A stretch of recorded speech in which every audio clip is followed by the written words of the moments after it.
So now we are starting with our new subject, which is OS.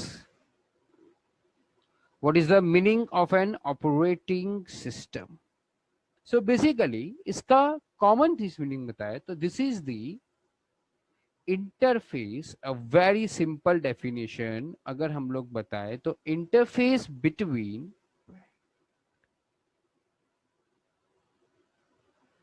hardware and software. Okay तो अगर मेरे पास कोई hardware है और मेरे पास जो सॉफ्टवेयर है, उन दोनों के बीच में ये इंटरफेस है। तो होता क्या है बेसिकली, हमारे पास रहती है एक टाइप की हार्डवेयर, ओके, उसके ऊपर हम लोग अपना सॉफ्टवेयर रन करते हैं। ऑपरेटिंग सिस्टम की अगर मैं बात बोलूँ तो आज के ज़माने में कौन कौन सी ऑपरेटिंग सिस्टम्स है? मैकओएस। तो सबसे पहले अगर मैं ऑपरेटिंग सिस्टम की बात करता हूँ, ठीक है, तो बहुत common operating system which is DOS, जो बहुत पहले यूज़ होती थी, ठीक है। उसके बाद विंडोज़ आया, मेजरली आजकल इंडिया में मेजरली लोग विंडोज़ यूज़ करते हैं। उसके बाद अगर मैं बात करूँ तो लिनक्स आया, Unix is also a Linux only, also DOS of Linux. फिर मैक आया, ओके, जिसको हम मैकिंटॉश ओएस वैसे बोल सकते हैं। एंड्रॉयड, जिसको भी रिसेंटली एक ऑपरेटिंग सिस्टम का दर्जा दिया गया है, जैसे गूगल ऑपरेटिंग सिस्टम, ओके। हमारे पास ऐसी बहुत सारी और भी ऑपरेटिंग सिस्टम है सिस्टम में, but majorly we use this types of operating system. एक ब्लैकबेरी की भी अपनी खुद की ऑपरेटिंग सिस्टम है, ठीक है। ऐसी बहुत सारी ऑपरेटिंग सिस्टम हमारे पास है आजकल के दौर में,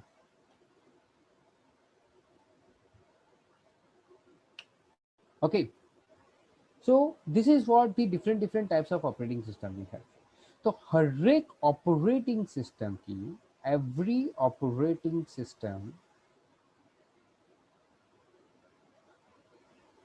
हैज देयर ओन फीचर्स,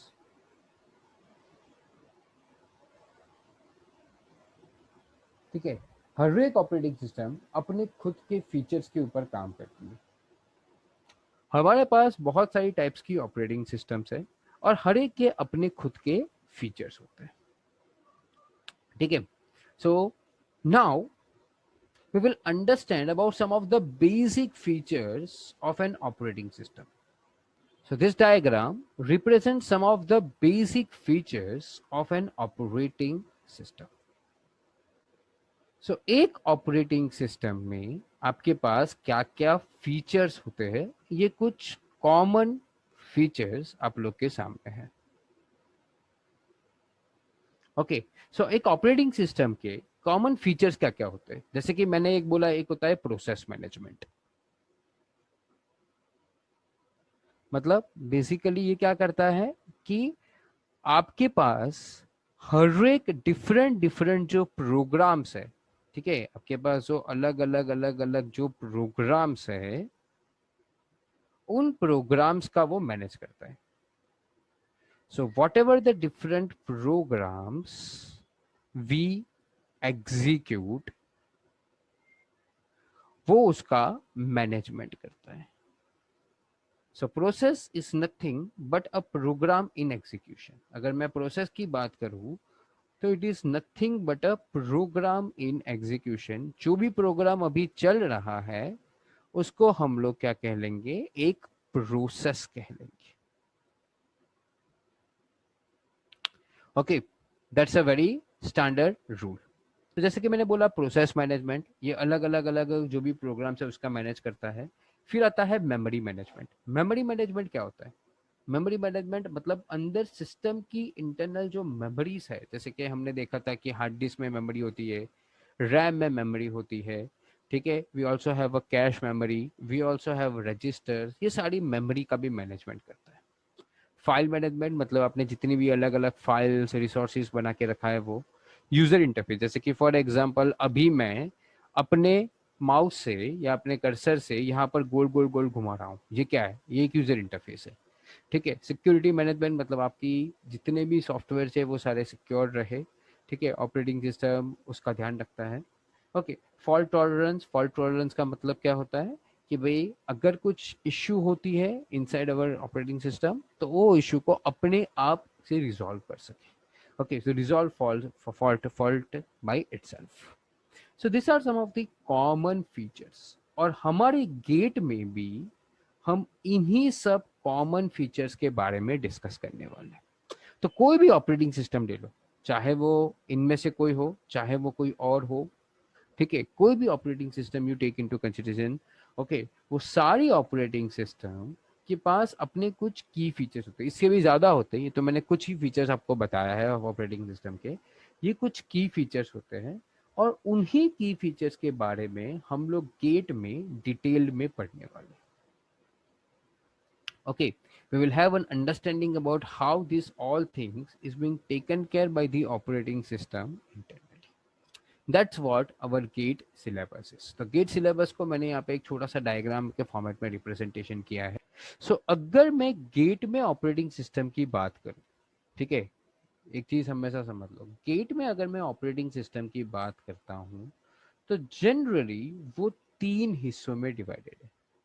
सबसे पहला आता है which is a process management. The first and the foremost thing is basically a process management. ठीक है, हम सभी के बारे में डिस्कस करेंगे। Second is synchronisation and deadlock.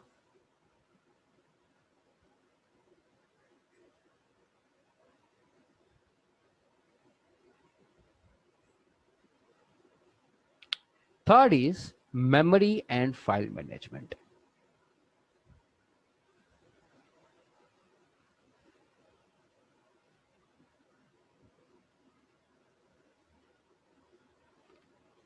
Okay, so process management, synchronization and deadlock and memory and file management, ये तीन हमारे गेट के मेजर पार्ट है inside the operating system. Okay, so it's like a very very simple part. हर एक के ऊपर थोड़ा थोड़ा समझ लेते हैं पहले तो कि हर एक में होता क्या क्या है। Okay, first of all will start with the process management.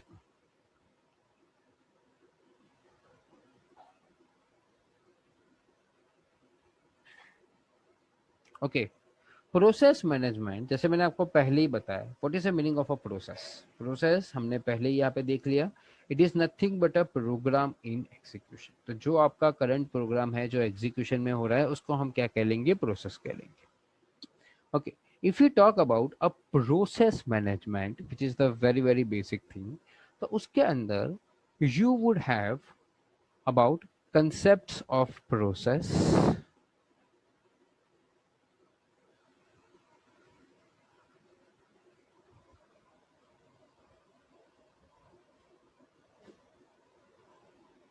okay, so first of all we are in the concept of process. Second is process in memory.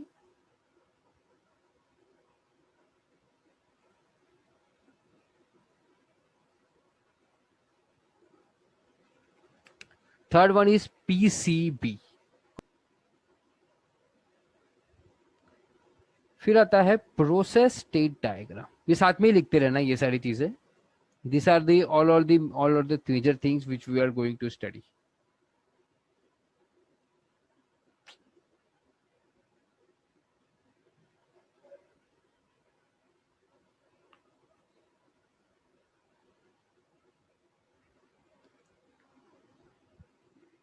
Okay, then we would be having a concept related with the process scheduling algorithm.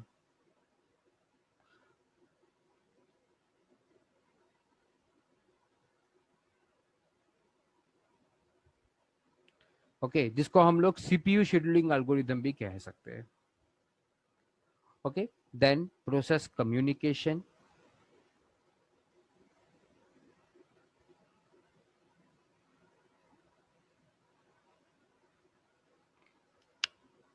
उसके बाद एक बार ये हो गया, then we are having system calls.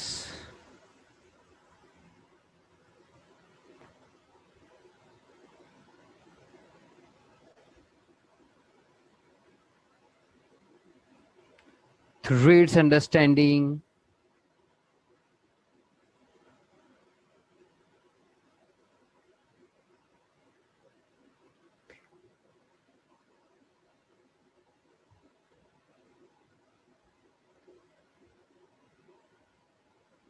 Okay, and the last one which we are having the schedulers.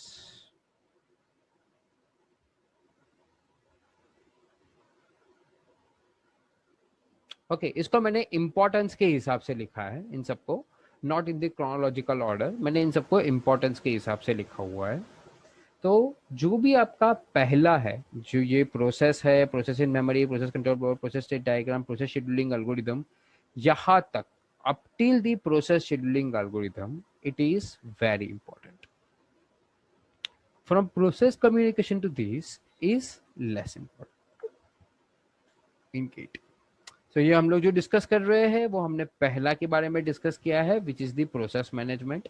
और process management के अंदर इतनी सारी चीजें रहती हैं।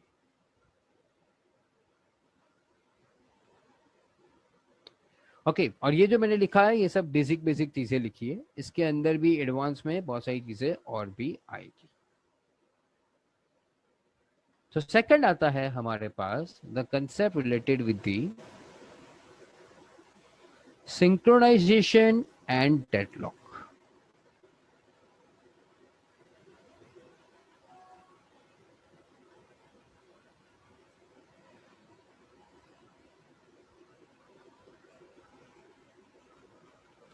ओके ये क्या रहता है सिंक्रोनाइजेशन एंड डेडलॉक?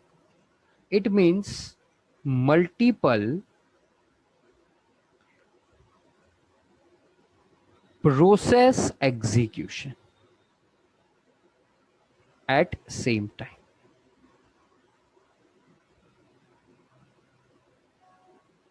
एक ही टाइम पे मल्टीपल प्रोसेस का एग्जीक्यूशन होना, that we call as our synchronization and deadlock concept.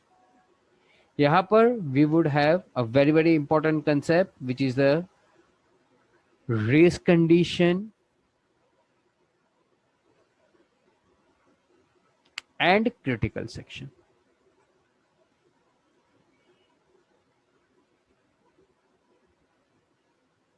Okay, then we are having the 4 types of solutions, which is software, hardware, semaphore and monitors। Okay, and then we are having critical OS problems, जिसको कुछ कुछ जगहों पे standard problems भी कह सकते हैं।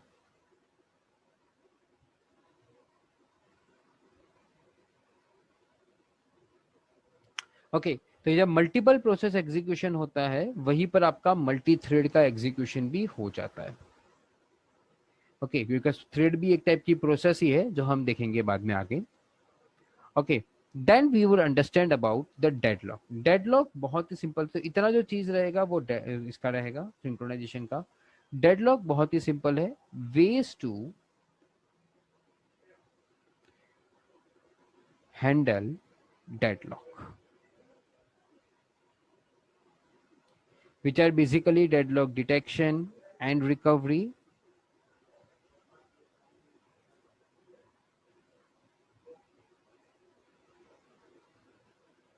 okay तो सबसे पहला आता है deadlock detection and recovery, then prevention,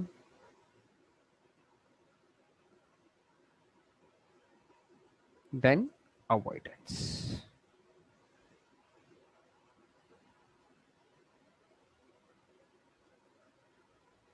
जिसके अंदर the most common algorithm is a banker's algorithm.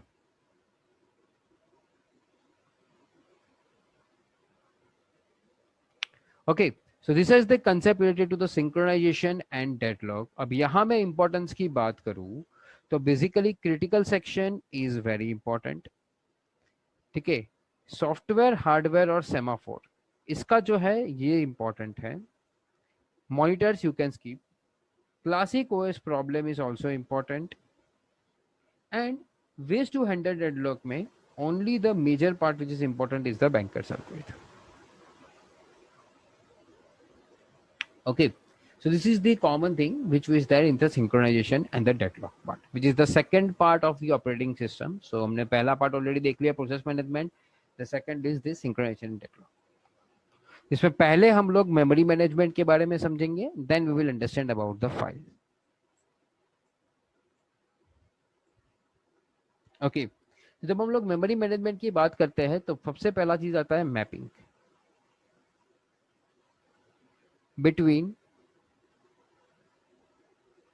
Main and secondary memory.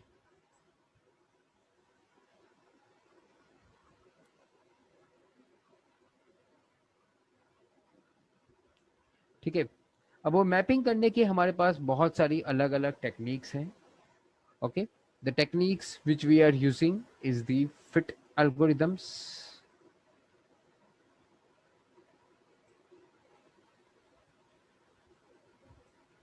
paging, segmentation,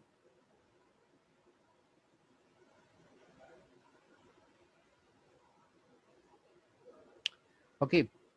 So these are the basically techniques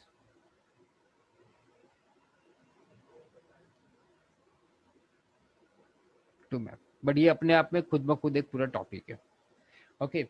Then we would be having a page replacement algorithms. So we are having certain page replacement algorithms. Okay. Then we are having a concept of thrashing.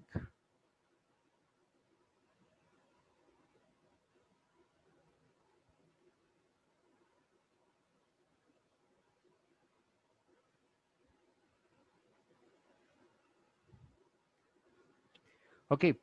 Post tracing, we will work on the secondary memory.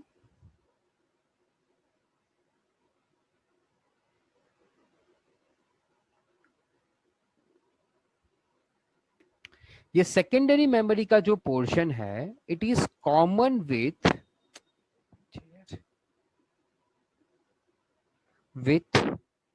COA.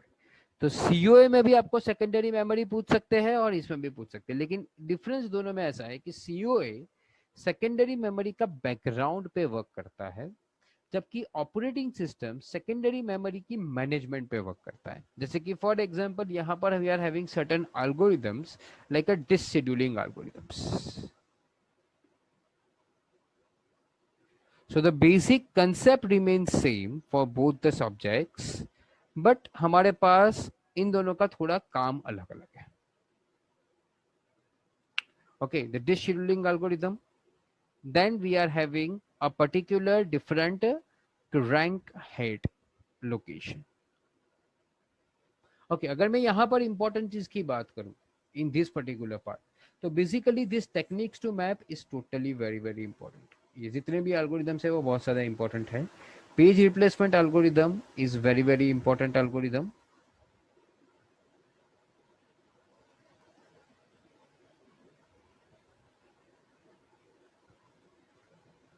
Okay, and disk scheduling algorithm is also very important.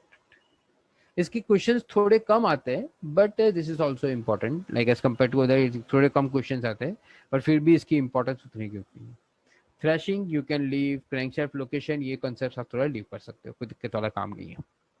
Okay, और ये mapping की ही technique है, तो basically mapping भी थोड़ा important हो गया, लेकिन इसका लॉजिक समझना जरूरी नहीं है कि मैपिंग में होता क्या है, इसकी टेक्निक्स ही ज्यादा इंपॉर्टेंट है. तो ये जो हमने जितना भी देखा it was a part of only the memory management. इसमें फाइल मैनेजमेंट का कुछ भी नहीं आया.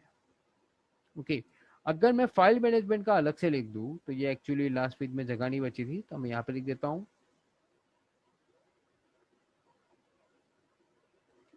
सो पहली चीज, फाइल मैनेजमेंट पूरा के पूरा इंपॉर्टेंट नहीं है. This entire part of the file management is not important. So आप पूरा के पूरा फाइल मैनेजमेंट को चाहो तो यू कैन स्किप. ठीक है, इसके अंदर जो मेजर टॉपिक्स आते हैं वो आता है फाइल ऑर्गेनाइजेशन,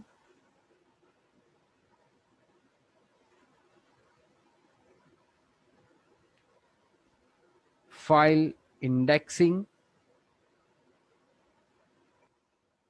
तो ये थोड़ा इंपॉर्टेंट टॉपिक आप कह सकते हो, but not with respect to OS, with respect to DBMS part. ठीक है, लेकिन इसका और डीबीएमएस का कोई ज्यादा लेना देना नहीं है. Okay, then we are having the file properties.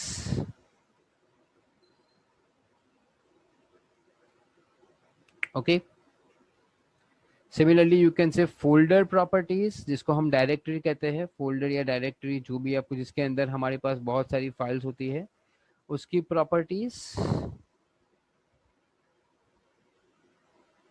And inodes distribution.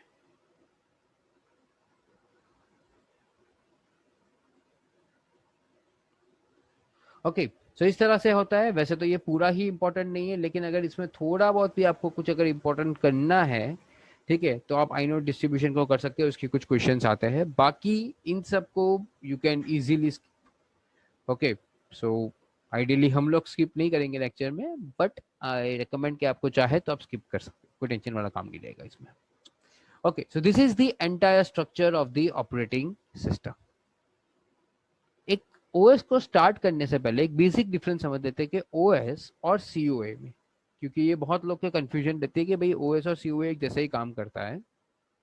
Okay, OS basically it's the upper part of COA. You can से जो भी काम सीओए करता है, ठीक है, ओएस उसका ऊपर का पार्ट करता है.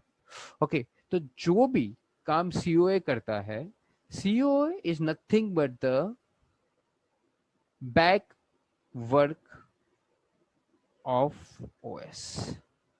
ठीक है, जैसे कि हम लोग को, आप लोग को किसी को भी अगर पता हो सीओए थोड़ा सा, ठीक है, तो हम थोड़ा सा मैं डिस्क्रिप्शन बता देता हूँ कि सीओए में हम लोगों ने देखा था. जिसने भी नहीं देखा हो कोई टेंशन वाला काम नहीं है. ठीक है, सीओए में आप लोग जब भी अगर पढ़ोगे या पढ़ा होगा कभी भी, तो सीओए में आप लोग बात कर रहे होंगे कंट्रोल यूनिट की, एएलयू की, रजिस्टर्स की, ये सब चीज की आप बात कर रहे होंगे. तो ऑपरेटिंग सिस्टम ये सब के ऊपर, मतलब वो ये सब बोल देता है कि हाँ भाई वो क्या करेगा, वो सीओए को दे देगा अपना कोई भी काम करने के लिए. लेकिन इन सब के ऊपर वो कौन से यूनिट कंट्रोल यूनिट को देना है, कंट्रोल यूनिट को कुछ मिलेगा तो कंट्रोल यूनिट कुछ काम कर पाएगा, लेकिन कंट्रोल यूनिट को क्या मिलेगा ये कौन डिसाइड करेगा, ये ऑपरेटिंग सिस्टम डिसाइड करेगा. ठीक है, एएलयू को कंट्रोल यूनिट देगा, लेकिन एएलयू को ऑपरेटिंग सिस्टम भी दे सकता है अपना कुछ एग्जीक्यूशन करने के लिए. ठीक है, सो बेसिकली कंट्रोल यूनिट को जो इनपुट मिलता है, जो इंस्ट्रक्शन मिलती है, वो उसको काम करता है, उसके ऊपर अपने हिसाब से एक्टिवेट प्रोसेसिंग करता है, ये सब करता है. लेकिन कंट्रोल यूनिट को देता कौन है. अगर मैं ओएस बोलूं, तो हमने देखी कि आजकल के जमाने में बहुत सारे टाइप्स की ऑपरेटिंग सिस्टम है. We have different types of operating system. Okay, लेकिन we have a different categories of operating system also. तो हर एक, अगर मैं बोलूं कि ऑपरेटिंग सिस्टम की अलग अलग अलग अलग कैटेगरीज भी होती है. Okay, we are having like a batch operating system, multi programming operating system, multitasking operating system, multi processing operating system, real time operating system. तो ऐसे हमारे पास multiple different different operating system होती है. बैच एक सिंपल ऑपरेटिंग सिस्टम है जिसमें कुछ इनपुट दो, we just give some input, it will provide some output. ठीक है, एक सिंगल इनपुट सिंगल आउटपुट, और उसके अंदर कोई भी इंटरेक्शन नहीं, कोई यूजर इंटरेक्शन नहीं, कुछ भी नहीं. जैसे कि फॉर एग्जांपल आप डॉस का यूज करते हो. ठीक है, अब डॉस में आपने कोई कमांड डाला, अब एट ए टाइम आपने कोई कमांड पर्टिकुलर डॉस में डाला. मान लो कि आपका जो सीएमडी डॉस है वही आपका बेसिक पूरा ऑपरेटिंग सिस्टम है. आप एक कमांड डालोगे उसके अंदर, कमांड के बाद आप वेट करोगे, आपने इनपुट दे दिया, आप उसको किल कर सकते हो बीच में, लेकिन उसको इंटरेक्टिव में आप कुछ नहीं कर सकते. ठीक है, this is the very basic operating system like a DOS. इसको आप एक तरीके से एग्जांपल ले सकते हो like a DOS operating system. और किसी ने अगर यूनिक्स ऑपरेटिंग सिस्टम पे वर्क किया हो, लिनक्स नहीं यूनिक्स पे, okay, so anybody if have worked on that part then we can do. Okay, interactive का मतलब क्या होता है, जैसे कि फॉर एग्जांपल कुछ भी प्रोसेस चल रही है, आप इन बिटवीन कुछ करो. ठीक है, उसको आप इंटरेक्टिव कहोगे. जैसे कि फॉर एग्जांपल आपने कभी कोई प्रोसेस के इन बिटवीन आपने कुछ इनपुट दिया हो, ओके, जिसको हम लोग कहेंगे इंटरैक्टिव ऑपरेटिंग सिस्टम. ओके, या विंडोज ले सकते हो, लिनक्स ले सकते हो, जिसमें आपका जीयूआई होता है, ग्राफिकल यूजर इंटरफेस, उसको हम कहते हैं वैसा. ठीक है, multi programming operating system. Multi programming operating system मतलब एक ऐसी ऑपरेटिंग सिस्टम जिसके अंदर हमारे पास बहुत सारे प्रोग्राम्स हमारे पास वर्क कर सकते हैं, ठीक है, बहुत सारे प्रोसेसेस हमारे पास वर्क करते हैं, उसको हम कहते हैं generally multi programming operating system. Multi tasking और मल्टी प्रोग्रामिंग दोनों ऑलमोस्ट सेम है, ठीक है, but multi programming operating system पे हम लोग मल्टी यूजर भी काउंट कर सकते हैं, मतलब बहुत सारे यूजर्स उस पर कोई प्रोग्राम रन करते हैं। जैसे कि फॉर एग्जांपल आपने कभी अपना ऑपरेटिंग सिस्टम देखा हो तो आपको मल्टीपल यूजर मिल सकता है। तो एक यूजर एट अ टाइम एक प्रोग्राम को रन कर रहा है, उसी टाइम दूसरा यूजर लॉग इन करके अपने दूसरा प्रोग्राम को भी रन कर सकता है। मल्टीटास्किंग मीन्स एक यूजर बहुत सारे टास्क करेगा, मल्टी प्रोग्रामिंग एक यूजर बहुत सारे भी टास्क करेगा और बहुत सारे यूजर्स भी होंगे, ठीक है, this a single user with many task.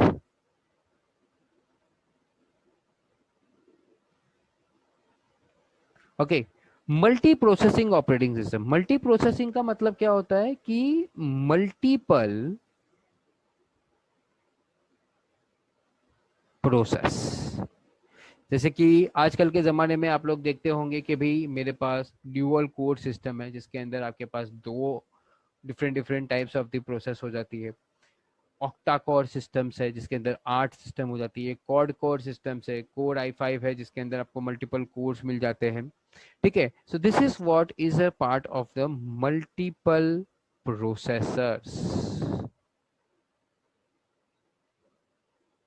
Okay, so same time पे एक प्रोसेसर अगर एक टास्क कर रहा है तो दूसरा प्रोसेसर उसी टाइम पे कोई दूसरा टास्क कर सकता है। तो तब की मल्टी प्रोग्रामिंग और इन सब में क्या होता है कि भाई एट अ टाइम रनिंग पे सिर्फ एक ही चीज आती है।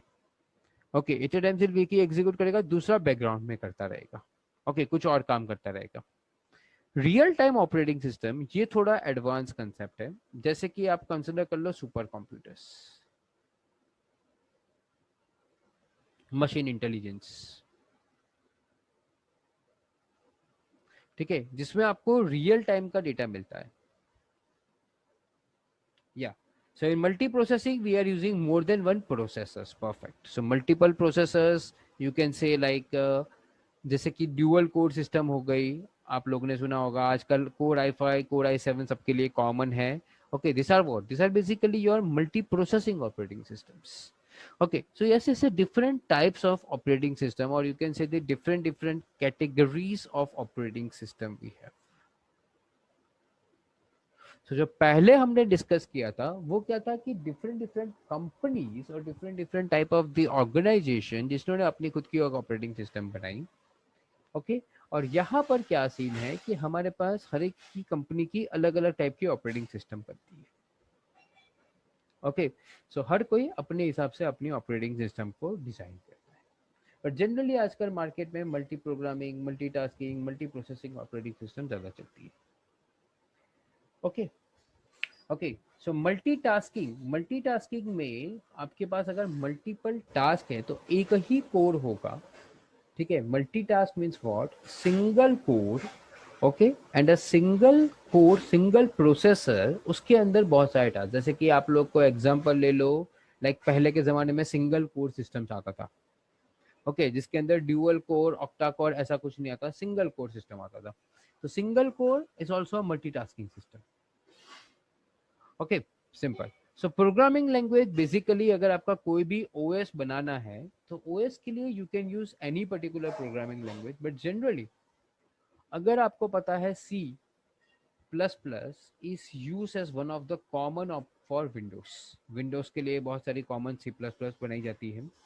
ओके, सो आपको हमेशा ऐसी पर्टिकुलर लैंग्वेज को चूज करनी है जो लाइट वेट हो, ठीक है। सो विंडोज अगर ऑपरेटिंग सिस्टम की बात करते हैं तो मल्टी प्रोग्रामिंग भी आएगा, मल्टी प्रोसेसिंग भी आएगा। So Windows is a combination of both multi programming and multi processing. मतलब एक सिंगल कोर भी सिस्टम वो लोगों ने बनाया है विंडोज वालों ने, ठीक है, based on the different different types of the version which you are taking, उन्होंने ये वाला भी बनाया है।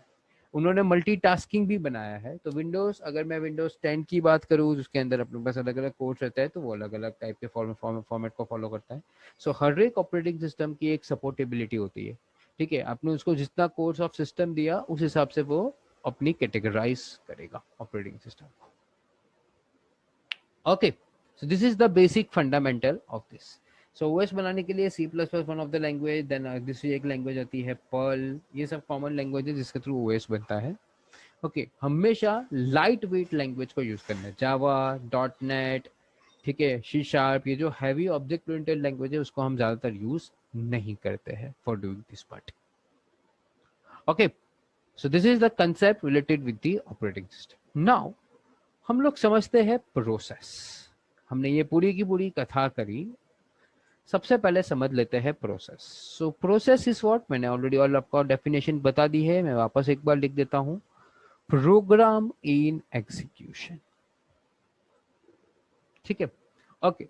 नाउ अगर मान लो कि मैंने कोई एक प्रोग्राम लिखा, लेट से किसी भी प्रोग्राम, किसी भी लैंग्वेज का प्रोग्राम लिखा, लेट से मैंने सी लैंग्वेज का प्रोग्राम लिखा, छोटा सा कोई भी प्रोग्राम लिखा सी लैंग्वेज का। ओके, सी लैंग्वेज के प्रोग्राम पर what are the steps of execution?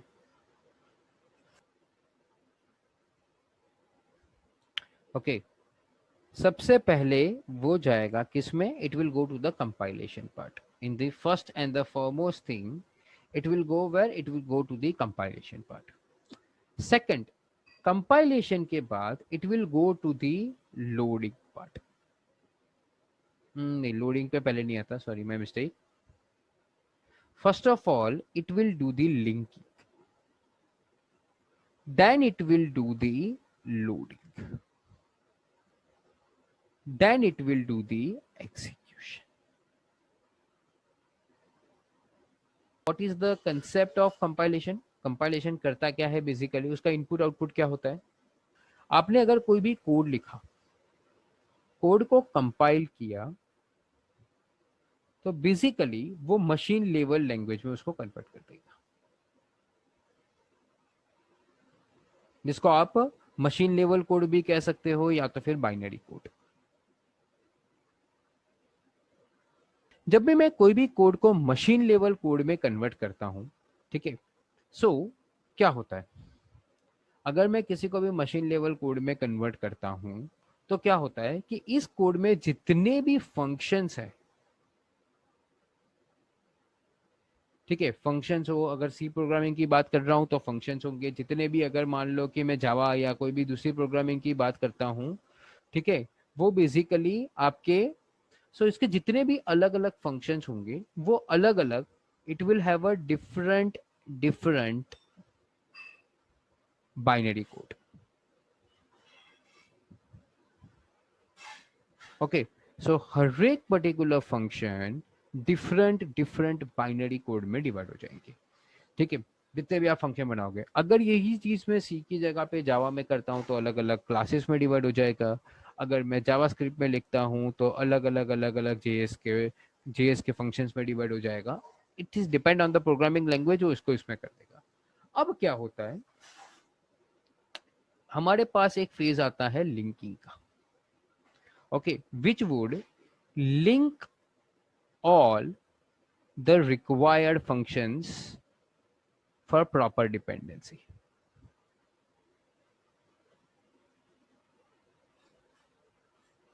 सो हमारे पास सारे अलग अलग फंक्शंस हो गए बाइनरी कोड में। ठीक है, सो कोई भी डिपेंडेंसी हो एक फंक्शन की दूसरे फंक्शन के ऊपर तो वो उसको उसमें लिंक कर देगा। जैसे कि फॉर एग्जांपल आपने एक फंक्शन में हैश इंक्लूड studio.h लिखा है, ठीक है, सी लैंग्वेज में, तो वो एक अलग हेडर फाइल का फंक्शन बनेगा जो प्री प्रोसेसर से ऑलरेडी अंदर आ चुका होगा। ठीक है, और वो पर्टिकुलर जो फंक्शन होगा वो भी एक अलग फंक्शन बन जाएगा, तो वो उसके साथ लिंकअप कर देगा। जैसे ये लिंकअप का काम खत्म होगा, the next phase comes is loading. Loading का काम क्या होता है? It means what, it will assign some memory area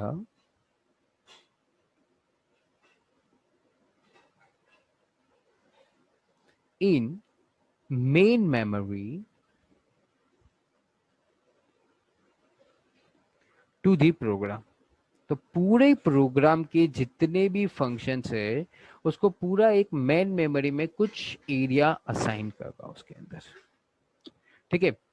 so पहले हमने उसको कंपाइल किया, बाइट कोड में कन्वर्ट कर दिया। बाइट कोड में क्यों कन्वर्ट करना पड़ा? क्योंकि आपका इंटरनली ये सब की सब जो लिंकिंग लोडिंग है वो बाइट में ही उसको समझता है, वो उसको किसी और में समझ नहीं पाएगा। ठीक है। So that's for the concept happens here. तो ये मेन मेमोरी को पूरा के पूरा उसको दे देगा। Loading phase is a very very important phase, जहां पर आपको मेन मेमोरी में डेटा मिलेगा। ओके, सो याद रखना, execution can only start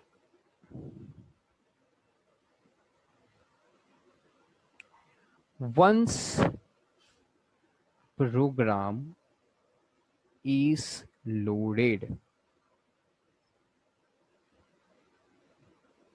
okay, execution उसके बाद ही स्टार्ट होगा जब वो प्रोग्राम लोड होगा। ठीक है। अब जितने भी रिलेटेड क्लासेस है, जितने भी रिलेटेड फंक्शंस है, वो सारे एक दूसरे के साथ लिंक अप होंगे। ठीक है, कुछ फंक्शन दूसरे के, कुछ फंक्शन की रिक्वायरमेंट दूसरे में, मतलब मान लो एक फंक्शन से दूसरा फंक्शन कॉल हो रहा हूं तो वहां से वहां लिंक अप होगा। ठीक है, एक जगह से दूसरी जगह पे डिपेंडेंसी जा रही है, there is some dependency for executing this function on some other function, तो वो वहां से वहां पे लिंक अप होगा। ठीक है, तो ये पूरा के पूरा काम लिंकर करेगा। लिंकिंग का काम होता है लिंकर, जैसे ये मशीन लेवल कोड बना देगा वो उसको लिंक कर देगा। हेडर फाइल जितने भी अलग अलग फंक्शन है सबको जिस तरह से डिपेंडेंसी हुई इस तरह से लिंकअप कर देगा। लिंकअप करने के बाद वो उसको मेन मेमोरी में लोकेशन देगा, एक particular location in the main memory. ठीक है, अगर मेन मेमोरी में जगह नहीं है तो उसको वेट करना पड़ेगा जब तक जगह ना हो जाए। ठीक है, अगर मेन मेमोरी में कुछ एडिशनल चीजें पड़ी हुई है जिसकी अपने को अभी जरूरत नहीं है तो हम उसको स्वैप करके लेके आएंगे। ओके, वो कंसेप्ट में मैं बाद में समझाता हूँ। ठीक है, बट द थिंग इज उसको किसी भी तरीके से मेन मेमोरी में जाएगा। जैसे ही वो मेन मेमोरी में गया उसके बाद उसका एग्जीक्यूशन स्टार्ट होगा। ठीक है, ये चीज ध्यान से समझने की कोशिश करो। और एग्जीक्यूशन जब स्टार्ट होगा तब वो एक प्रोसेस कहलाएगा। देखिए, प्रोग्राम क्या है हम वापस समझते हैं। प्रोग्राम, सॉरी, प्रोसेस क्या है? It's program in execution. तो पहले जब तक वो ये पूरा काम करेगा तब तक वो एक प्रोग्राम ही कहलाएगा, एक कोड। प्रोग्राम मतलब एक कोड जो आपने लिखा है। ठीक है, वो कुछ भी रन नहीं कर रहा है, कुछ भी नहीं हो रहा। जब तक ये यहां पर नहीं गया तब तक इट्स अ प्रोग्राम। जैसे ही उसका एग्जीक्यूशन में गया then it's a process. Okay, ये चीज हमेशा ध्यान रखना है, इसमें बहुत लोग को कंफ्यूजन होती है। तो हम यहां से यहां तक जो भी है it's a program, it's not a process, it's a program still. Process कब बनेगा? जब वो एग्जीक्यूशन पे जाएगा। ओके, अब before going to this execution part हम थोड़ा ये लोडिंग के बारे में समझ लेते हैं। ओके, लोडिंग, लोडिंग क्या होता है? ये कौन करता, कौन है? लोडर करता है। बहुत सारी प्रोग्रामिंग लैंग्वेज ऐसी भी है फ्रेंड्स जहां पर अपना खुद का लोडर होता है। तो प्रोग्रामिंग लैंग्वेज ही खुद ब खुद उसको लोड करके मेमोरी में डाल देगी। ठीक है, एग्जीक्यूशन के अलावा ऑपरेटिंग सिस्टम के पास कोई और काम नहीं बचेगा, बट जनरली ये काम करता है loader which is a part of an operating system. ठीक है, सो बेसिकली बहुत सारी प्रोग्रामिंग लैंग्वेज में अपना खुद का लोडर होता है, जैसे जावा में, पाइथन में अपना खुद का लोडर्स होते हैं। ठीक है, जो भी थोड़ा बहुत लोडर्स का काम कर सकता है। बट अगर कोई प्रोग्रामिंग लैंग्वेज के अंदर लोडर है जो ये लोडिंग का काम करता है, ठीक है, तो वो ऑपरेटिंग सिस्टम के ऊपर डिपेंडेंट है कि क्या मुझे अपना लोडर यूज करना है या प्रोग्रामिंग लैंग्वेज को अलाउ करना है अपना लोडर यूज करने के लिए। ठीक है, so some of the programming language like Java is well tested, तो उसका लोडर सही काम करता है, ये ऑपरेटिंग सिस्टम को पता है, तो by default Windows would allow it. Python is also well tested, it will allow it. ठीक है, लेकिन बहुत सारे ऐसे भी होते हैं जिसका लोडर अभी तक वेल टेस्टेड नहीं होता, जो प्रॉपर मेमोरी एलोकेशन नहीं कर सकता, प्रॉब्लम्स क्रिएट हो सकते हैं, तो operating system won't allow it. ठीक है, so it's depend upon the different different programming language in which whether it will be allowed और not. Okay, so loader loading करता है। ठीक है, लोडिंग कहाँ करता है? In main memory. Okay, main memory में लोड करने की जरूरत क्या है? सबसे पहले तो मेन मेमोरी में इसलिए जरूरत है क्योंकि वहीं से अपना एग्जीक्यूशन के लिए डेटा को उठाया जाएगा। ओके, क्यों मेन मेमोरी से एग्जीक्यूशन? क्योंकि मेन मेमोरी से फास्टर होता है, the execution is faster from the main memory. Second, the main memory ऐसी जगह रहती है जिसकी साइज छोटी रहती है, तो हम बहुत ज़्यादा प्रोसेसेस को भी नहीं बना सकते और ओवरलोड नहीं कर सकते सिस्टम पर. Okay, so the program is required to load in main memory because it is faster execution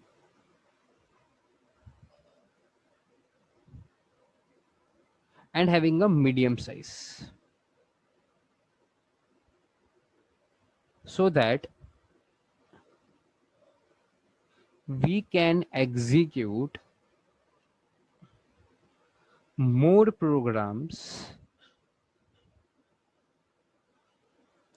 at average fast rate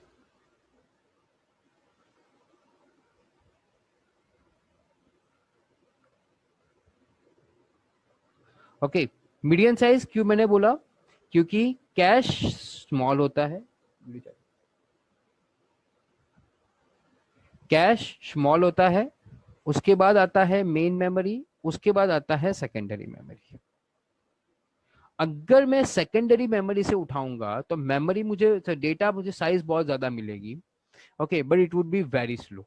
तो आपकी जो प्रोसेस है वो रन करने में बहुत टाइम लगाएगा. मान लो कि मैंने ये बॉक्स यहाँ पे बनाया, आपको 2 मिनट के बाद बॉक्स दिखा. Okay, there can be a possibility like that. ठीक है, तो it will be very slow. Okay, लेकिन ये पे बहुत सारी प्रोसेसेस एक साथ रन हो सकती है. अगर कैश उठाया तो वो फास्ट बहुत करेगा, लेकिन आपकी नंबर ऑफ प्रोसेस कम हो जाएगी. तो आप कुछ कुछ प्रोसेस ही आप रन कर सकते हो at a particular point of time, ज्यादा प्रोसेसेस रन नहीं कर पाओगे. ठीक है, so that's why the average is this.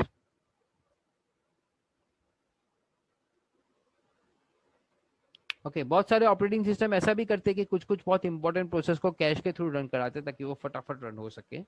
ठीक है, that is also one of the concept in the latest operating system. Windows 10 में भी ये फीचर आया है. ठीक है, बट जनरली ये मेन मेमोरी से अपना डेटा को उठाता है. ओके, अब कोई भी लोडर जैसे ही लिंकअप हो गया, वो मेन मेमोरी में अपने डेटा को लोड करेगा. ठीक है,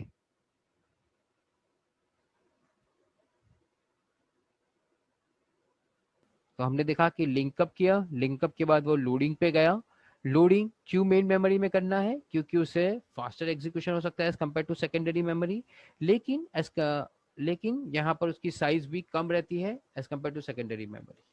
ठीक है, और कैश की साइज बहुत स्लो रहती है, सॉरी बहुत फास्ट रहती है, लेकिन यहाँ पे number of processor very less. So दोनों में एवरेज आपका ये बनता है. Okay, now the concept is main memory में आप कैसे मानोगे कि कोई भी प्रोसेस मेन मेमोरी में लोड हो चुकी है? Okay, for a process, sorry process नहीं, my mistake, for a program to successfully load in main memory आपको दो चीज चाहिए. You require two things. जब तक वो दो चीज लोडर पूरी नहीं करता, तब तक एग्जीक्यूशन स्टार्ट नहीं हो सकता. ठीक है, मेन मेमोरी में आने के लिए उसको दो बहुत इंपॉर्टेंट चीज है. एक आती है प्रोसेस इन मेमोरी, जिसको हम यहाँ पे उसको प्रोसेस का नाम दे देंगे अभी से, क्योंकि ये एग्जीक्यूशन होने ही वाला है. ठीक है, and secondly we will say an entry in PCB. PCB मैंने पहले ही आपको बताया है, which is a process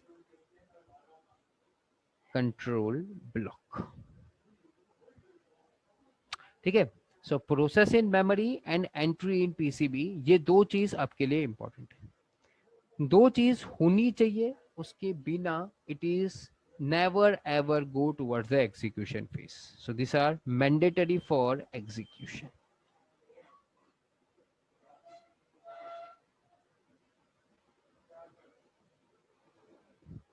Okay, this is very much mandatory for execution. Okay, so मैं आपको 2 मिनट में लिखने का टाइम देता हूं फ्रेंड्स। पहला आता है प्रोसेस इन मेमोरी।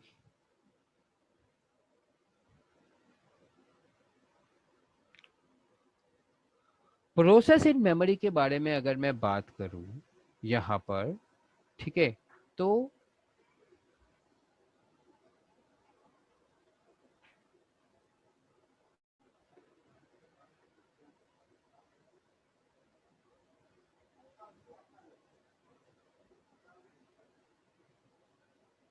ओके, तो हमारे पास डेटा में ये सब इंफॉर्मेशन रहती है which we call as a process in memory. Text which is nothing but your code, code in binary format. Okay, data की बात करें तो आपके जो भी ग्लोबल वेरिएबल्स है,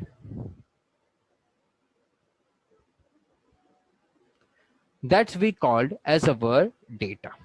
If we talk about a data, तो data is basically your global variable. तो जो भी आपको प्रोसेस में जो भी ग्लोबल वेरिएबल्स आपको जो रखा गया है, ठीक है, या तो फिर some constants whatever you require, that's part of your this. Heap is basically your the function which would be executing,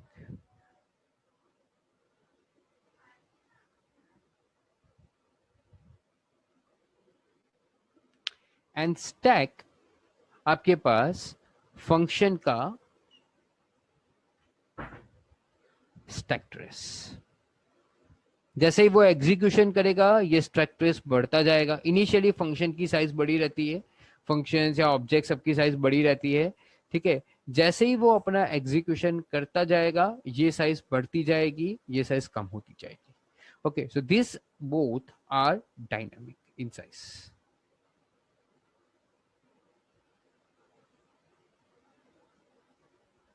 जो भी उसको वेरिएबल चाहिए या कांस्टेंट चाहिए या कोड है, कोड तो वही रहने वाला है। आपने जो कोड लिखा है उसको एग्जीक्यूशन करने के लिए वो कोड ही रहने वाला है, कोड में कभी कोई चेंज नहीं आने वाला।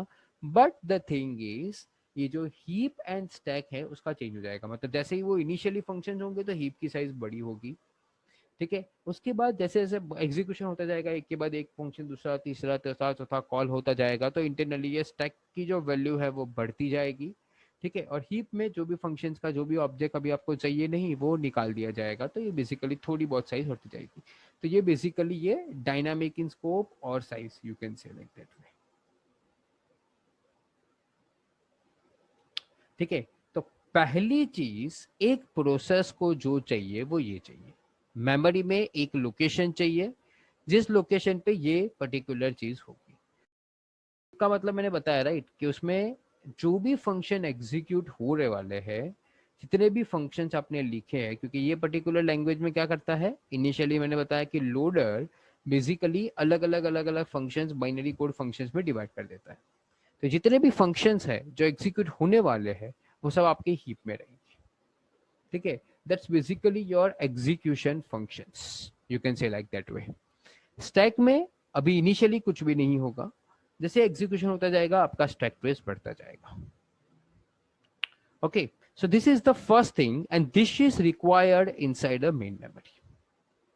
So main memory में based on your size of the program उसके corresponding का इतना ब्लॉक चाहिए, this is mandatory, ठीक है। This is the first requirement for a particular process or a program to successfully load in the main memory। ये सबसे पहली requirement है।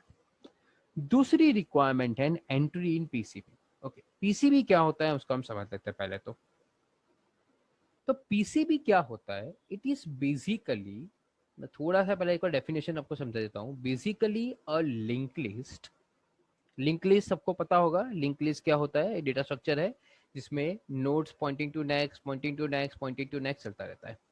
Okay, basically of the link list where each node of a linked list is having data or overall complete information for a process. Okay, तो एक process के बार पास उसकी जो जो पर्टिकुलर प्रोसेस की इंफॉर्मेशन है वो सारी के सारी आपको एक लिंक लिस्ट में मिलेगी, एक लिंक लिस्ट के नोड में मिलेगी ऐसा डेटा। ओके, और ये कंप्लीट इंफॉर्मेशन के अंदर एक इंफॉर्मेशन वो भी हो गई जो प्रोसेस का करंट स्टेट है। ठीक है, तो कंप्लीट के अंदर बहुत सारी इंफॉर्मेशन होती है, it's having a lot of information. Okay, तो बेसिकली उस प्रोसेस की एक लिंक लिस्ट बाय डिफॉल्ट हर एक ऑपरेटिंग सिस्टम के पास होना ही चाहिए। डिफॉल्ट एक लिंक लिस्ट, एक ग्लोबल लिंक लिस्ट समझ लो। ठीक है, हर एक ऑपरेटिंग सिस्टम के पास होना चाहिए। जैसे ही कोई भी लोडर उसको मेन मेमोरी में डालेगा, मतलब मेन मेमोरी में एंट्री देगा, सबसे पहले वो उसका एक मेमोरी बनाएगा, प्रोसेसिंग मेमोरी बनाएगा, और दूसरा उसका एक एंट्री बनाएगा पीसीबी में। तो पीसीबी में एंट्री क्या होता है, हम एक छोटा सा एग्जांपल से आपको समझा देते हैं। तो ये हमने कुछ एग्जांपल लिए, इसमें बहुत सारी और इंफॉर्मेशन भी होती है। This is one PCB node, this is basically one PCB node. इसमें प्रोसेस आईडी क्या होता है, which is a unique ID of process. मतलब जैसे हर एक प्रोसेस को हम एक यूनिकली आइडेंटिफाई कर सकते हैं कि भाई मेरे पास मान लो कि अभी 10 प्रोसेस चल रही है, मैं क्रोम चला रहा हूँ, क्या बोलते हैं फायरफॉक्स भी चला रहा हूँ, मैं गाना भी सुन रहा हूँ। ठीक है, मेरे पास गलती से मैं पढ़ाई का पीडीएफ भी ओपन कर रहा हूँ और अभी वीडियो भी देख रहा हूँ। ठीक है, बहुत सारी चीजें ओपन है मेरे पास। ठीक है, तो हर एक आईडी की, हर एक प्रोसेस की एक यूनिक आईडी होती है, आइडेंटिफायर से हम लोग आइडेंटिफाई कर लेते हैं। So that's what is called as a process ID. ये सबसे इंपॉर्टेंट चीज। देन प्रोसेस की करंट स्टेट। ये करंट स्टेट के लिए हम लोग अभी नेक्स्ट समझने वाले हैं स्टेट डायग्राम, जहां से आपको इसका थोड़ा आइडिया मिलेगा कि प्रोसेस अभी करंट स्टेट मतलब क्या होता है। तो हम थोड़ी देर में उसको समझेंगे, don't worry. Pointer, it's a pointer to the next PCB. जैसे मैंने बोला ये एक पर्टिकुलर लिंक लिस्ट है। ओके, तो लिंक लिस्ट हमेशा नेक्स्ट पॉइंटर को भी पॉइंट करता है, तो ये उसकी नेक्स्ट पीसीबी नोड जिसके अंदर कोई और प्रोसेस की इंफॉर्मेशन रहेगी। फिर प्रायोरिटी, मतलब प्रोसेस की प्रायोरिटी क्या है। प्रोग्राम काउंटर, सबको पता है प्रोग्राम काउंटर मतलब वो प्रोसेस अगर फॉर एग्जांपल कहाँ से उसका एग्जीक्यूशन स्टार्ट करेगा, मतलब वो नेक्स्ट इंस्ट्रक्शन इस प्रोसेस की कौन सी होगी, कौन कौन से रजिस्टर स्टोर करेगा, कौन सी इनपुट आउटपुट इन्फॉर्मेशन उसको चाहिए, कौन सी इनपुट आउटपुट में आप समझ लो कौन कौन सी फाइल्स चाहिए, रिसोर्सेज चाहिए एग्जीक्यूट करने के लिए। अकाउंटिंग इन्फॉर्मेशन, मतलब प्रोसेस को कितना टाइम लगेगा ऑन एन एवरेज एग्जीक्यूशन के लिए, इसको कितना कितना, ये बहुत हैवी प्रोसेस है, लाइट वेट प्रोसेस है, क्या सिनारियो है प्रोसेस का। ठीक है, तो ये बहुत सारी इसमें मैंने तो इतनी बताई है यहाँ पर, ये बहुत सारी इंफॉर्मेशन होती है about a particular process. Okay, so हमारे समझने के लिए ये पहली 4-5 जो है वही इंपॉर्टेंट है, बाकी सबका हमें कोई जरूरत नहीं है, बट ये जस्ट मैंने आपको बता दिया। ओके, तो ऐसी बहुत सारी इंफॉर्मेशन होती है ऑफ अ पर्टिकुलर प्रोसेस, तो वो प्रोसेस पीसीबी में एंट्री ऐड होनी चाहिए। जैसे हम लिंक लिस्ट में एक नोड ऐड करते हैं ना पीछे। ठीक है, किसी भी लैंग्वेज में आपने लिंक लिस्ट बना दिया, तो उसी तरीके से ये भी एक लिंक लिस्ट है जिसमें ये पूरा डेटा रहता है और एक पॉइंटर रहता है जो नेक्स्ट को पॉइंट करता है, सिंपल। ठीक है, सो this is the fundamental rule of a PCB. तो जैसे मैंने आपको बताया कि लोडर का काम क्या है, उसको मेन मेमोरी में डालना है। क्यों मेन मेमोरी में डालना है, क्योंकि उससे वो फास्टर एग्जीक्यूशन कर पाएगा, और वो एक मीडियम साइज है तो वो फास्ट भी हो पाएगा और नंबर ऑफ प्रोसेस भी ज्यादा है, तो it's a fair, it's a average of both. ठीक है, कैश में बहुत ज्यादा फास्ट हो जाएगा लेकिन नंबर ऑफ प्रोसेस कम हो जाएगी, मेन मेमोरी में नंबर ऑफ प्रोसेस बढ़ जाएगी बट इसमें जो नंबर ऑफ टाइम है वो भी बढ़ जाएगा। ठीक है, तो it's an average of both. और यहाँ पर हम लोग क्या कर रहे हैं कि ये दोनों चीज इंपॉर्टेंट है for loading in the main memory.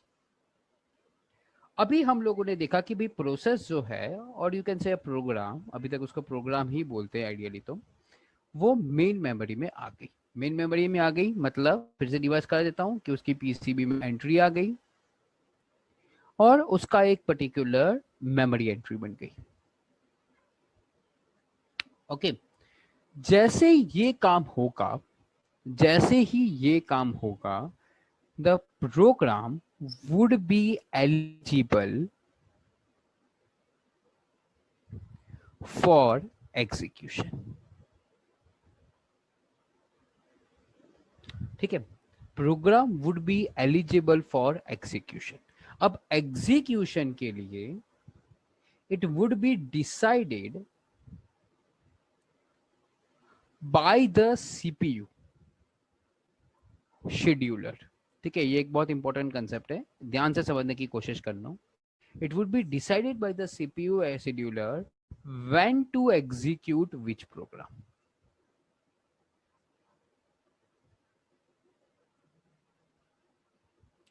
सो मेरे पास मान लो कि बहुत सारे प्रोग्राम्स हैं, ठीक है, हर एक प्रोग्राम की ये दोनों चीज हो गई।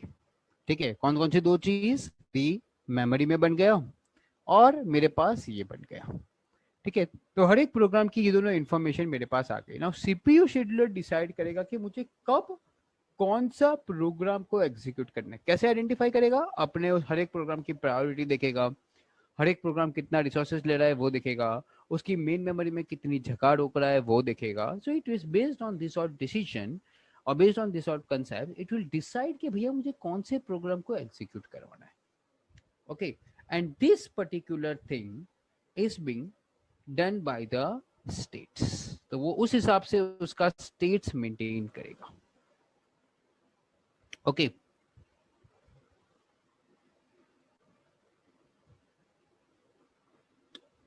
ओके, तो ये उस हिसाब से कि कौन सा प्रोग्राम कब इंपॉर्टेंट है, कब कौन सा प्रोग्राम आएगा, कौन सा प्रोग्राम नहीं आएगा, वो उस हिसाब से अपना स्टेट मेंटेन करेगा, जो हम अभी देखेंगे by a concept of a state diagram.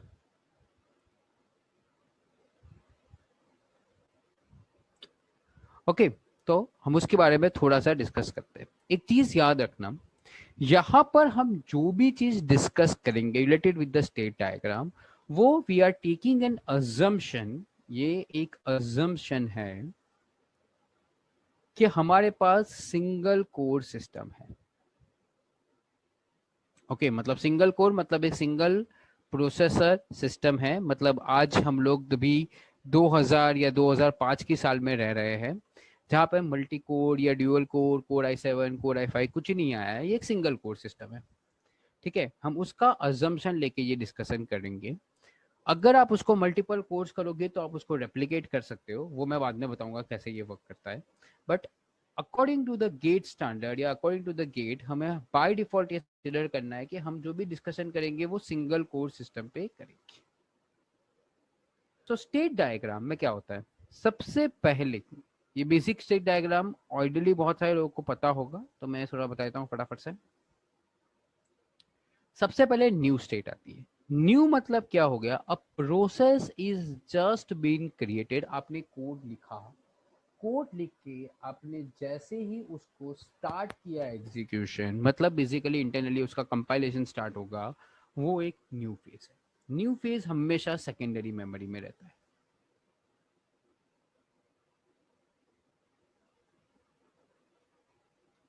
ठीक है, अगर आपके पास ऑलरेडी फॉर एग्जांपल जूम है, ठीक है, आपने अपने सिस्टम पे डाली है, आपके पास जूम का लोगो है, जूम के लोगो पे आप डबल क्लिक करोगे, जैसे ही आपने डबल क्लिक किया उसी इंस्टेंस से वो न्यू प्रोसेस बन गई।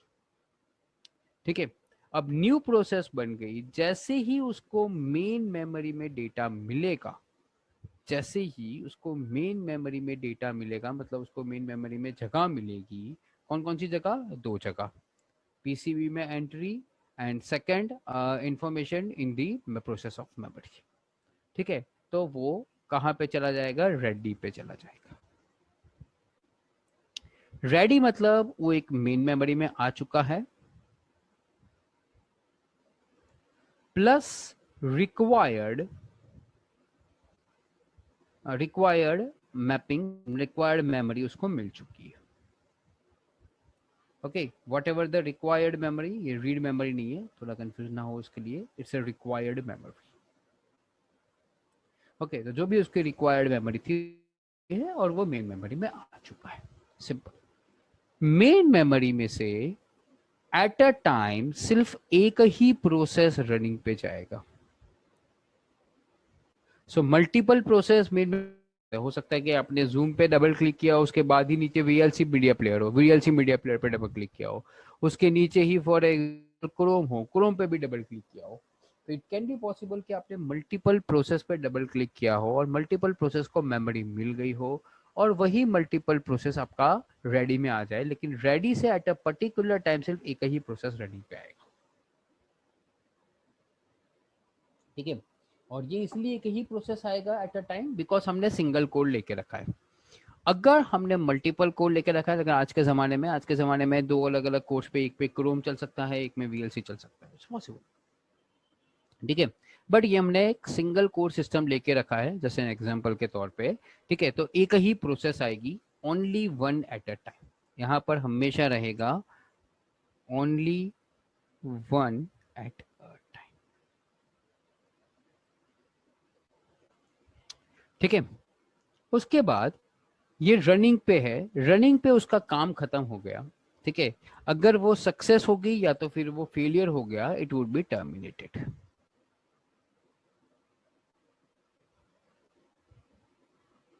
कि कोई प्रोग्राम हो सकता है वो सक्सेस हो सकता है, तो किसी भी कंडीशन में वो टर्मिनेट हो सकता है। It could be either success और फेलियर।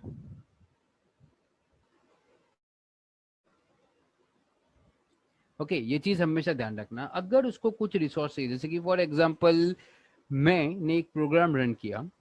ठीक है। प्रोग्राम रन करने के बाद उस प्रोग्राम में मेरा इनपुट चाहिए, उस प्रोग्राम को थोड़े टाइम के लिए मेरा इनपुट चाहिए। ठीक है। लेकिन मैं कुछ पीने निकल गया, मुझे थोड़ा टाइम पास करना है, मन हो रहा है, तो ऐसे ही प्रोग्राम पड़ा रहेगा। जब तक उसे मेरा इनपुट नहीं मिलेगा, जिससे भी वो प्रोग्राम स्टार्ट किया उसका, ठीक है, तब तक वो उधर ही पड़ा रहेगा, वो कुछ भी नहीं करेगा। ठीक है। सो जब तक अगर उसको कुछ भी आईओ और रिसोर्सेज कुछ भी उसको चाहिए होगा, तो वो यहीं पर पड़ा रहेगा। ओके, वो कुछ भी और काम नहीं करेगा। ठीक है। जैसे उसको वो रिसोर्सेज मिल गया, ठीक है, जैसे कि फॉर एग्जांपल उसको मेरा कुछ इनपुट चाहिए, मैं चाय बाय पी के आया शांति से, और मैंने उसको इनपुट दे दिया जो उसको चाहिए था फॉर एग्जांपल, तो वो क्या हो जाएगा, बेसिकली वो ब्लॉक से वापस रेडी में चला जाएगा। ओके। सो उसको जो भी वेट था, आईओ जो भी उसका कंप्लीट था, वो कंप्लीट हो गया। ओके। तो जो भी उसको रिसोर्स चाहिए था, जो भी उसको काम चाहिए था, वो सब उसका मिल गया, तब वो उधर चला जाएगा। Everybody able to understand? Blocked waiting से वो रेडी पे जाएगा, कभी भी डायरेक्ट रनिंग पे नहीं जाएगा। ये चीज हमेशा ध्यान रखना, रनिंग पे जाने के लिए उसको हमेशा रेडी के थ्रू ही होगा। ठीक है, रेडी के थ्रू ही वो हमेशा रनिंग पे जाएगा। उसके अलावा वो कभी भी रनिंग पे नहीं जा सकता, स्टैंडर्ड रूल। ठीक है, ये चीज हमेशा ध्यान रखना।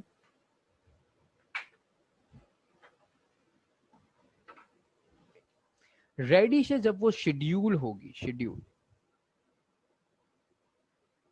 तब वो रनिंग पे जाएगी। ओके।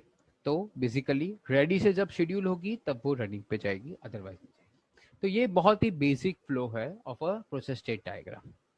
अगर मैं रेडी में हूं, अब ये प्रोसेस को ध्यान से समझ लो, इतना फ्लो डायग्राम को याद रखना, हम लोग यहाँ से समझते हैं। ठीक है। अगर मैं रेडी में हूं, रेडी टू रनिंग का फ्लो को समझो। ठीक है। अब मेरे पास रेडी में 10 प्रोसेसेस है। मैंने किसी भी एक प्रोसेस को रनिंग में डाला। Okay. I had scheduled any one process, क्योंकि रनिंग में सिर्फ एक ही प्रोसेस हो सकती है। Now there after there is come one process of higher priority. मेरे पास एक प्रोसेस आ गई जिसकी प्रायोरिटी बहुत ज्यादा हाई है। तो मैं क्या करूंगा, मैं ये वाली प्रोसेस को वापस बुला लूंगा and I will schedule this process. ठीक है। Able to understand this flow? कि फॉर एग्जाम्पल आप अभी पढ़ाई कर रही हो। ठीक है। ऐसा बहुत सारी बार सिनारियोस में रहता है, तो ध्यान रखते तो बता रहा हूँ। फॉर एग्जाम्पल आप अभी पढ़ाई कर रहे हो। ओके। गलती से क्या हो गया कि आपको याद आ गया कि भैया अभी आपकी कोई फेवरेट मूवी आ रही है। ओके। तो होता क्या है, मेजरली पढ़ाई गई साइड पर, सीधा गया मूवी पे। ओके। तो इस टाइप का सिनारियो कभी कभी बन जाता है। तो ये उसी टाइप का है, क्योंकि उस टाइम पे क्या होता है, मूवी की प्रायोरिटी हाई हो जाती है। ठीक है। लेकिन फिर याद आया कि यार कल एग्जाम है। ओके। तो वापस क्या हो जाएगा, मूवी गई साइड पर, पढ़ाई आ जाएगी मेन प्रायोरिटी पे। Okay. so this type of switching happens based on the requirement and based on the time and everything. तो जिस टाइम पे जिस प्रोसेस की ज्यादा प्रायोरिटी होती है, हम क्या करते हैं, जो लेस प्रायोरिटी वाली प्रोसेस है उसको निकाल देते हैं और मेन प्रायोरिटी वाली प्रोसेस को ऊपर लेके आ जाते हैं. Okay, so this is a concept which we called, okay, as a context switching. Okay, या सो प्रायोरिटी कैसे डिसाइड होगी? Priority is decided based on their PCB. ठीक है, सिंपल सा लॉजिक है, हम लोगों ने ऑलरेडी देख लिया है कि पीसीबी के अंदर एक चीज होती है प्रायोरिटी. ओके, तो सारी की सारी प्रोसेस की वो इंटरनली स्कैन करेगा कि किसकी क्या प्रायोरिटी है, किसकी क्या प्रायोरिटी है, किसको कितना टाइम लगेगा, किसको कितना रिसोर्सेज है, एवरीथिंग. ठीक है, so priority is been decided based on that. तो कंटेक्स्ट स्विचिंग में टाइम लगेगा, it's not a, I know that कि context switching will take some time, but the thing is if there is a higher priority we need to do it. ठीक है, for example अगर आपको 2 घंटे की पढ़ाई करनी है, ओके, और अभी अभी रिसेंट में कोई एग्जाम नहीं है और याद आया कि भाई आपके पास कोई मूवी है जो 3 घंटे चलने वाली है, तो आप क्या करोगे? 2 घंटे पढ़ाई करने के बाद उसका कंटेक्ट स्विच करोगे कि 2 सेकंड में वहां से वहां पे स्विच करके आप मूवी देखोगे? Okay, so think about that scenario. So in this way this type of thing works. Okay, so सब लोग अपने हिसाब से सोचना, ऐसा नहीं है, but the thing is this contact switch बहुत कम टाइम लेगा as compare to the entire process execution. Okay, so this is one of the thing. ये जो हमने किया, ये क्या किया बेसिकली, कोई प्रोसेस चल रहा था, बेचारा शांति से अपना काम कर रहा था, हमने क्या बोला, भाई तेरा काम नहीं है, तुझे पकड़ के मैं वापस लेके आता हूँ, और मैंने किसी हाई प्रायोरिटी प्रोसेस को बोला है उसको जो देखता हूँ. ठीक है, तो हमने क्या किया कि कोई प्रोसेस चल रही थी, उस प्रोसेस को रोक के हमने क्या काम किया, किसी और प्रोसेस को उसकी जगह पे बिठा दिया. Okay, so this is what this concept is called as a preemptive scheduling. इसको मैं क्या कहूंगा? प्रीएम्प्टिव शेड्यूलिंग कहूंगा. सो हमारे पास दो टाइप के शेड्यूलिंग होते हैं. ओके, सो अगर सबकी प्रायोरिटी इक्वल रही तो ऐसे ही नॉर्मल फ्लो में एग्जीक्यूशन करेंगे ना. अगर सबकी इक्वल प्रायोरिटी रही तो फिर क्यों? अगर मान लो पढ़ाई और मूवी दोनों की इक्वल प्रायोरिटी है आपके ऊपर से, तो आप पहले पढ़ाई कर लोगे फिर मूवी देखोगे ना. सिंपल लॉजिक है. Okay, so that's what the thing is. Okay, so if there is all are of equal priority तो सिंपल फ्लो चलेगा, लेकिन ऐसा होता नहीं है रियल लाइफ में. रियल लाइफ में अलग अलग चीज की अलग अलग प्रायोरिटी रहती है. ओके, तो रियल वर्ल्ड में, रियल प्रोसेसेस में भी ऐसा ही सीन रहता है, अलग अलग की अलग अलग प्रायोरिटी रहती है. तो इसको हम कहते हैं प्रीएम्प्टिव शेड्यूलिंग. तो प्रीएम्प्टिव और नॉन प्रीएम्प्टिव दोनों काम क्या करता है उसको हम थोड़ा समझ लेते हैं.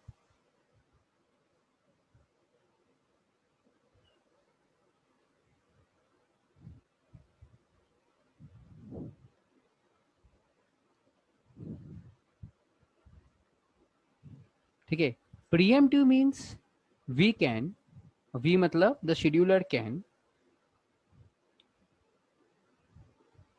preempt any process at any time.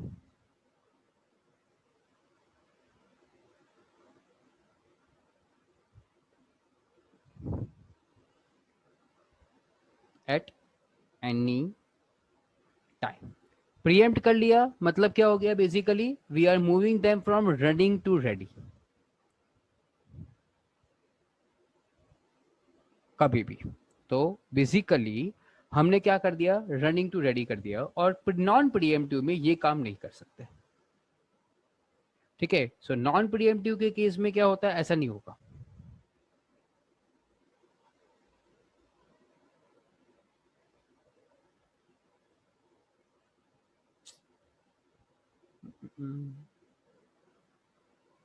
अरे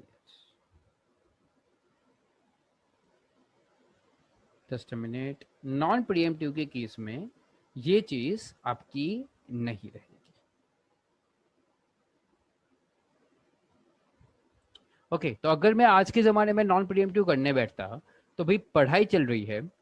okay, at that point of time कितनी भी अच्छी मूवी आए, मुझे मूवी देखनी ही नहीं है. ओके, मूवी चल रहा है eight that point of time, कितनी भी नज़दीक एग्जाम हो, मुझे पढ़ाई करना ही नहीं है. तो जो प्रोसेस अभी चल रही है वो प्रोसेस अपना एग्जीक्यूशन कंप्लीट करेगी, उसके बाद ही मैं किसी और प्रोसेस को अपना एग्जीक्यूशन करने दूंगा. ठीक है, सो नॉन प्रीएम्प्टिव की बेसिक डेफिनेशन यहां पर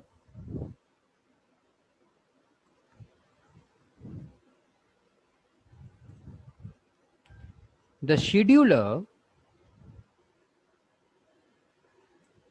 once scheduled any process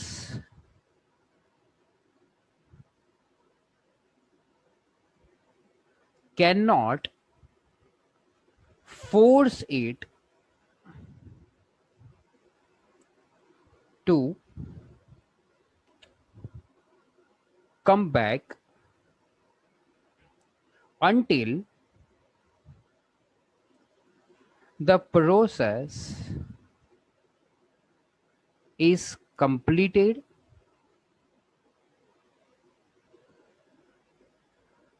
or waiting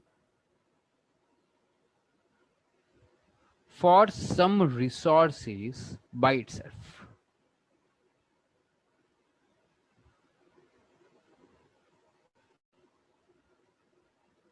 ठीक है, सो या तो पूरी प्रोसेस कंप्लीट हो गई या तो वो खुद अपनी मर्जी से कुछ रिसोर्सेज के लिए वेट कर रही है।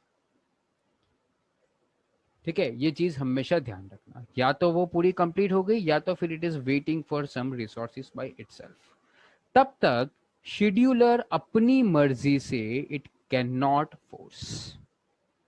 ओके, एंड अगर मैं नॉन प्रीएम्प्टिव की बात करूं तो शेड्यूलर अपनी मर्जी से कभी भी उसको फोर्स कर सकता है कि तुम वहां से निकल जाओ और तुम दूसरे में चले जाओ।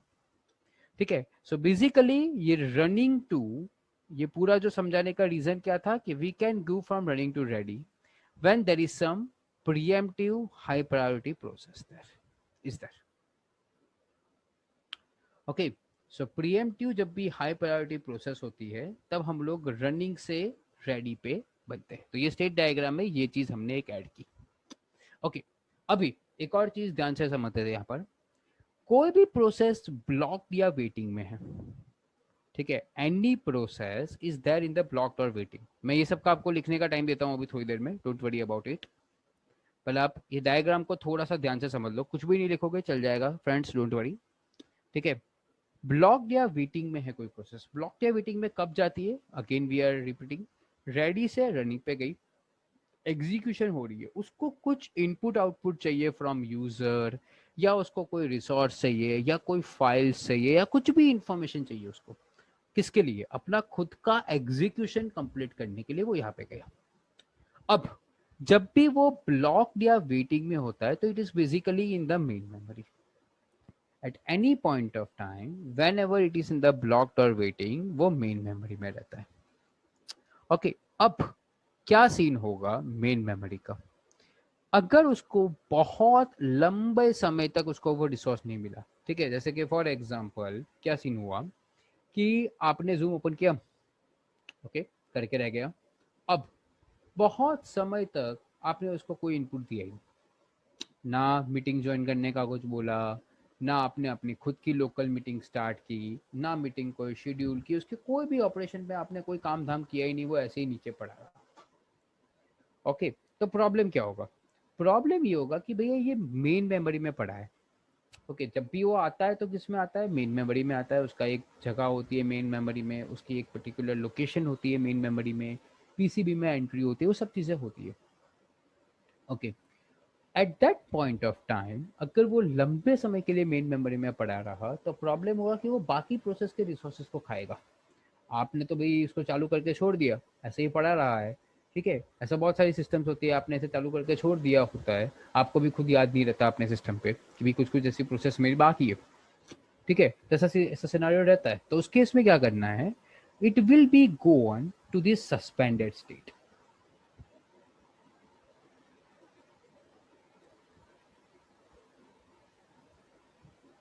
विच is a part of secondary memory. उसके जो भी रिसोर्सेज थे वो सारे के सारे रिसोर्सेज थोड़े टाइम के लिए वापस चले गए और रिलीज कर दिए।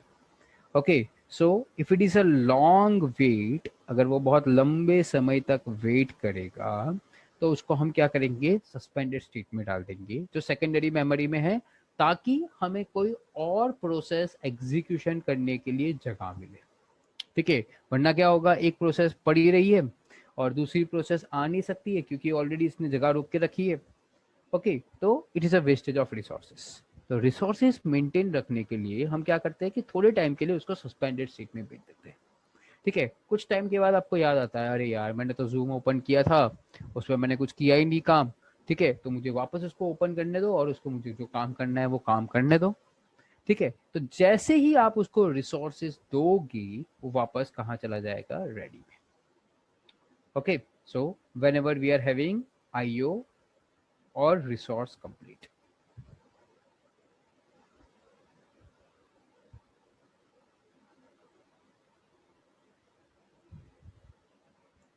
ओके, तो जब भी उसका IO या रिसोर्स कंप्लीट हो गया, at that point of time it would be coming back to the ready. Okay, now होता क्या है, जब भी मैं उसको सस्पेंडेड में रखता हूं, पहले मैं इसको थोड़ा सा लिख देता हूं यहां पर ताकि सबको ये चीज पता चले। वेटिंग टू सस्पेंडेड का थोड़ा लॉजिक यहाँ पे लिख देता हूं मैं। Okay, so any process if stays long in waiting, okay, so what it will be using resources in the main memory. ठीक है, due to which so multiple other process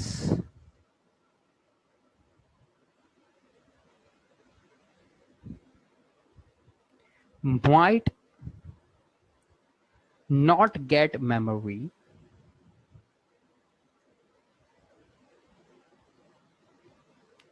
okay due to it.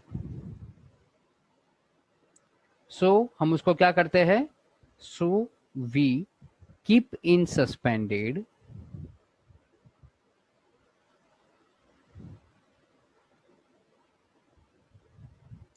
Which is a part of a secondary memory. तो हम उसको कहाँ रख देंगे, हम उसको सस्पेंडेड में रख देंगे, विच is a part of a secondary memory, release majorly all resources. ठीक है, कुछ कुछ रिसोर्सेज हमें यहां पर भी रखने पड़ेंगे क्योंकि हमें क्या चाहिए, वो जहां पर जिस स्टेट पे था उस स्टेट पे उसको वापस मतलब लोड करना है तब जाना चाहिए। तो वो सारे बहुत सारे रिसोर्सेज हम उसमें रिलीज कर देते हैं, but some resources are still there. जैसे कि फॉर एग्जांपल उसके पीसीबी में एंट्री रहेगी, अगर उसने ऑलरेडी कुछ स्टेट पर है, आपने ऑलरेडी थोड़ा काम उसके अंदर कर लिया है, तो उसको अपना स्टेट वहां पे सेव करना पड़ेगा। ठीक है, उसकी जो मेमोरी है ऑलरेडी जितनी मेमोरी उसने यूज की है उसका थोड़ा बहुत पोर्शन उसका रखना पड़ेगा, एटलीस्ट उसका पॉइंटर्स रखने पड़ेंगे ताकि वो वापस जब भी आए तो वो उसी तरीके से स्टार्ट हो सके। Okay, so why we require this memory, ये हमें क्यों रिक्वायरमेंट रहती है, to again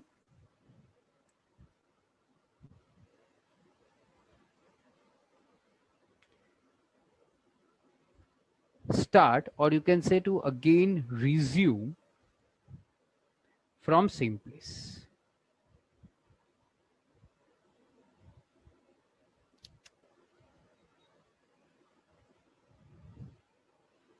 okay, so because of that मुझे क्या करना पड़ रहा है, मुझे उसको यहीं पर रखना पड़ रहा है। ओके, तो the thing is waiting to suspended क्यों जाना है, क्योंकि आप उसको बाकी सबको मेमोरी मिल सके। अब होता क्या है कि सस्पेंडेड में भी उसके पास थोड़ी बहुत मेमोरी रहती है मेन मेमोरी में। उस थोड़ी बहुत मेमोरी से देयर इज अ पॉसिबिलिटी कि किसी और को भी उसी टाइम पे वो मेमोरी चाहिए। somebody else, some other process might require the same memory at the same time. अब ये तो ऑलरेडी सस्पेंडेड में है। ठीक है, मान लो कि आपने जूम को ओपन करके ओके बहुत लंबे समय तक रखा।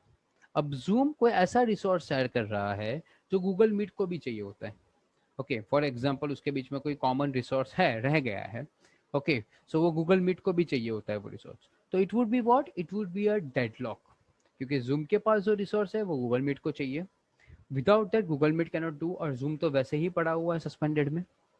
ठीक है, so there might be a possibility of deadlock.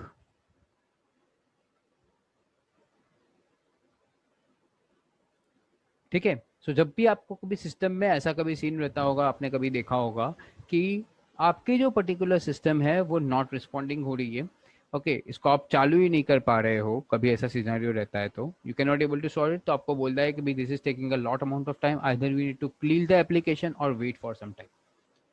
ठीक है, इस टाइप का कभी आपको कोई नोटिफिकेशन आता है, तो मेजरली इसको उस टाइम पे किल करना बेटर रहेगा, क्योंकि हो सकता है कि किसी और ने ऑलरेडी उसके सारे रिसोर्सेज ले लिए हो, तो जब तक वो दूसरी प्रोसेस कंप्लीट नहीं होगी, ठीक है, तब तक उसके कोई रिसोर्सेज उसको नहीं मिलेंगे।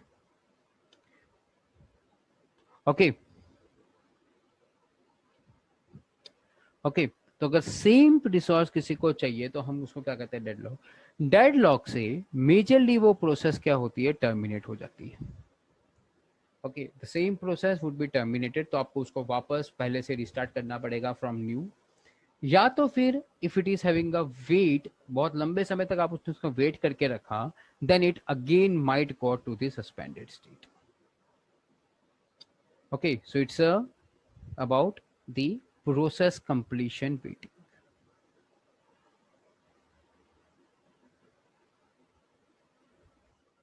ठीक है, तो यहां पर ध्यान से समझने की कोशिश करो, at suspended the process still holds some minimal resources, कुछ मिनिमल रिसोर्सेस अभी भी वो होल्ड करके बैठ सकता है। Okay, which might lead to conflict with some other process, आपने कोई दूसरी प्रोसेस बनाई है तो उस प्रोसेस के साथ वो कंफ्लिक्ट क्रिएट कर सकता है। ओके, जिसको हम लोग कह सकते हैं कि this is a problem which can be happen because of the deadlock. Deadlock होता क्या है कि एक प्रोसेस दूसरे के लिए, दूसरा पहले के लिए वेट कर रहा है।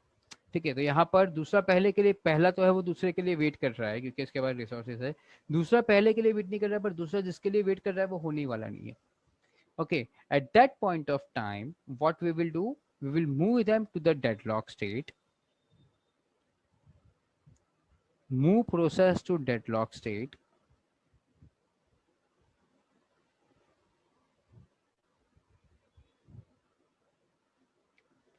and release all the resources.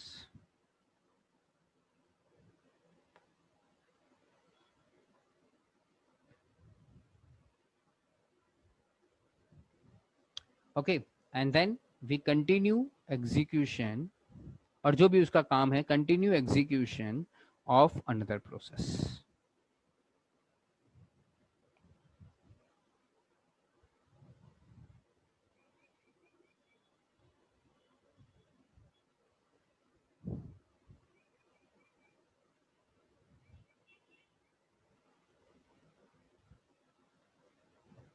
Okay, which was in conflict, तो जो भी प्रोसेस आपकी कंफ्लिक्ट में थी उस प्रोसेस का हम लोग फिर से एग्जीक्यूशन स्टार्ट करेंगे। अभी कोई भी प्रोसेस रनिंग में है, ठीक है, एक और चीज ध्यान से समझ लो, कोई भी प्रोसेस रनिंग में है, ओके, लेकिन वो रनिंग वाली जो प्रोसेस है उसकी प्रायोरिटी हाई है। ओके, उसकी प्रायोरिटी हाई है, तो हम उसको कोई और हायर प्रायोरिटी यहाँ पर उसको नहीं मिली, ठीक है, तो हम उसको यहाँ से प्रीएम्प्ट नहीं कर सकते। उसको कोई भी इनपुट आउटपुट रिसोर्स नहीं चाहिए, वो चल ही रहा है, चल ही रहा है, उसको कोई भी इनपुट आउटपुट नहीं चाहिए। मान लो वो बैच प्रोसेस है, उसको it requires no input output resources, वो चल ही रहा है। ओके, तो बेसिकली वो ब्लॉक या वेटिंग में भी नहीं जाएगा, और वो बहुत एक लंबी प्रोसेस है, तो वो टर्मिनेटेड भी नहीं होगा। ओके, लेकिन इस वजह से प्रॉब्लम क्या हो गया, प्रॉब्लम ये हो गया कि रेडी में बहुत सारी प्रोसेसेस आ गई। ओके, तो रेडी में हमारे पास बहुत सारी नई नई नई नई नई नई नई प्रोसेसेस आ गई और रनिंग में एक ही प्रोसेस है जिसकी प्रायोरिटी उन सभी प्रोसेस से ज्यादा है, ओके, और वो पर्टिकुलरली चल रही है, ओके। सो उस टाइप के सिनारियो में क्या करेंगे, क्योंकि ये प्रोसेस तो चल ही रहा है, ना हम उसको प्रीएम्प्ट कर सकते हैं, ना वो यहाँ पे अपनी मर्जी से जाएगा, ना वो यहाँ जाएगा, ओके। उस टाइप के सिनारियो के लिए we would have one additional part which is we called as a temporarily preemption,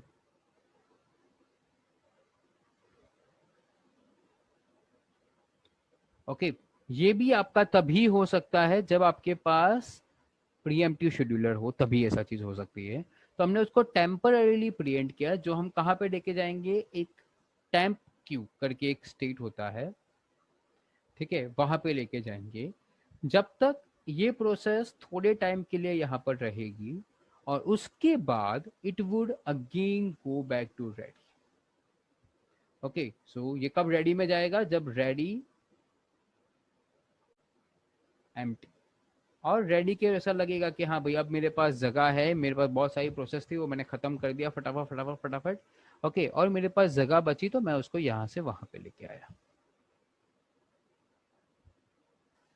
okay. तो ध्यान से समझने की कोशिश करो कि अगर रनिंग में, now again we are having one problem, मैं यहाँ पे प्रॉब्लम लिख रहा हूँ, इफ वी हैव, ये थोड़ा सा प्रोसेस लंबा है इसलिए मैं सब कुछ आपको यहाँ पे बता रहा हूँ ताकि आपको फ्यूचर में कभी भी रिवाइज करना हो तो इजी हो जाए। If we have multiple processes in ready and very long process, or you can say long process, is running currently, is currently running, okay, and it not require any IO और resources, उसको कोई IO और resources नहीं चाहिए, okay, it is having high priority, sorry, it is of high priority, okay, वो उसकी priority भी less नहीं है, okay, and more over it's a very long, so not completing fast. अगर ये कंप्लीट भी हो गई सक्सेसफुल या अनसक्सेसफुल कभी भी हो गई, बट ये not completing fast, okay. So what the problem happens, so because of this,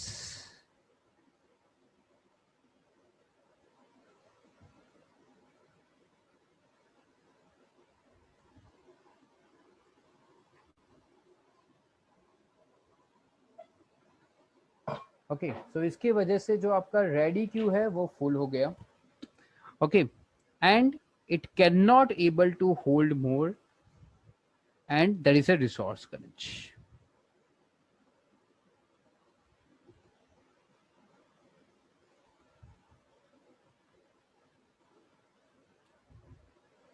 तो इसके लिए for this part what we are try solution here, इसके लिए the solution would be pretty simple, temporarily we move the process to queue, or we also call this a temp queue, and once ready queue is empty or like is little bit empty,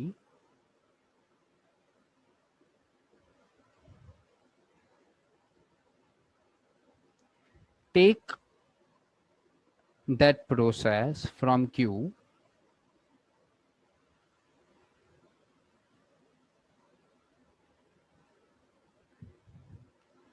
and schedule based on priority,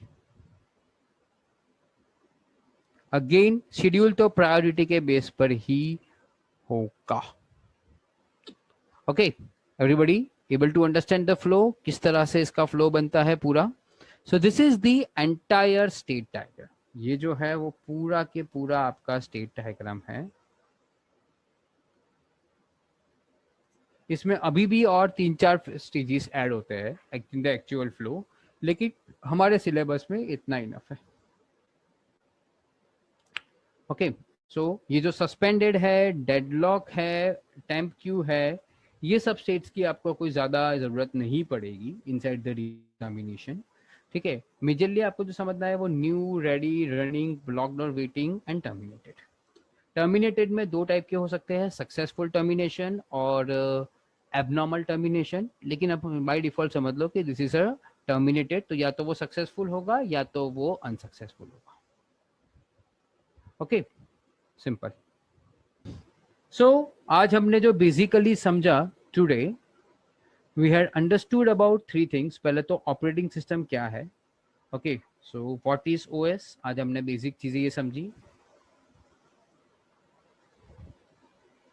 उसका syllabus in GATE. Okay, सबसे important जो हमने चीज समझी कि भाई किस तरह से उसका प्रोग्राम का फ्लो रहता है. प्रोग्राम फ्लो में दो बहुत इंपॉर्टेंट चीज समझी. एक होती है लोडिंग. लोडिंग मतलब मेन मेमोरी में कैसे वो लोड करता है. एंड सेकेंडली उसका execution stages.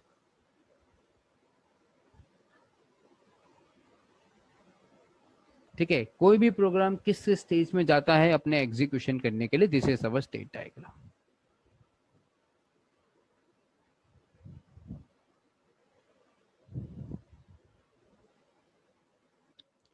Okay, so kindly focus on this particular state diagram जो हमने आज किया. Okay, thank you so much.